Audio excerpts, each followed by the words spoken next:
Welcome back to Noir Alley. I hope you all enjoyed a happy and healthy Thanksgiving. I'm Eddie Muller, and this week I'm giving thanks that the film noir movement was not limited to the United States of America, because today I'm presenting one of the greatest examples of noir from the 1950s, and it comes from Spain.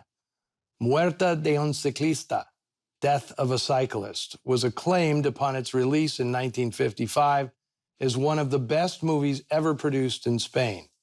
It received a special award at the Cannes Film Festival that year, given by the International Federation of Film Critics. They were not only recognizing the film's artistic merit, but the courage and audacity of its writer-director, Juan Antonio Bardem.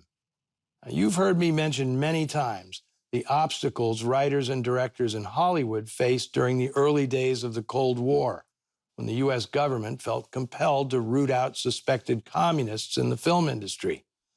Those tribulations were relatively minor compared to what artists faced in Spain under the totalitarian rule of Generalissimo Francisco Franco, who assumed control of the government after the end of the Spanish Civil War and held it until his death in 1975. Franco did not tolerate any criticism of his authoritarian rule, and during the early days of his dictatorship, he ordered the executions of hundreds of thousands of civilians seen as dissidents.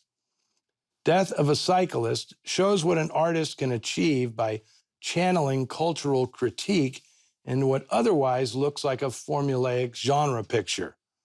While the spine of the story will be familiar to noiristas, an adulterous couple commit a horrible crime that must be kept secret, the film is also a commentary on Spanish society of that era, which was being torn apart by an ever-widening gap between the blithely affluent upper class and a struggling and ever-expanding underclass.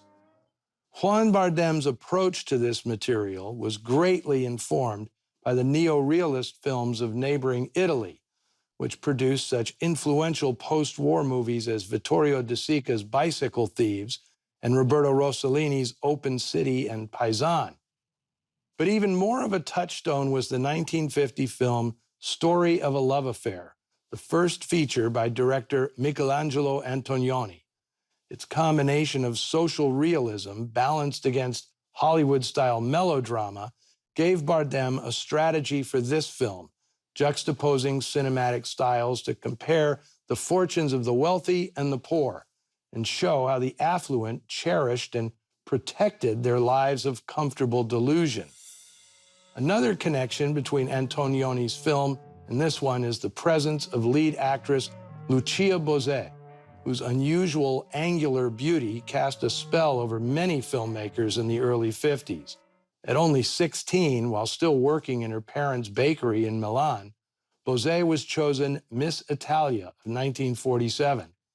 3 years later, she began making movies, working with prominent directors such as Dino Risi, Antonioni, Giuseppe De Santis, and Luis Buñuel. She mostly made films in Italy and Spain, although Italian was her only language. In Death of a Cyclist, her voice is dubbed by Spanish actress Elsa Fabregas. Her co-star, Alberto Closas, was born in Barcelona, but his anti-nationalist family moved to Argentina with the end of the Civil War in 1939. That's where Closas began his acting career, and he was already a star in South America when he returned to Spain in 1955 to make this film.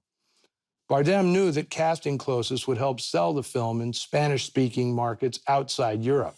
Now, pitted against the paranoid lovers is Uruguayan actor Carlos Casavarilla, who gives a memorable performance as Rafa, a cynical and self-loathing art critic who serves as a one-man Greek chorus, offering some of the film's most bitter commentary. Now, as I always caution when presenting a Spanish-language melodrama, these stories play hot. The baseline temperature in Hispanic cinema is higher than what's considered normal in other parts of the world. Passion is no ordinary word, and these players don't go after it in ordinary fashion. So here it is, in one package, film noir crossed with social realism and loaded with political symbolism. a film that was, in 1955 Spain, considered revolutionary. Death of a Cyclist.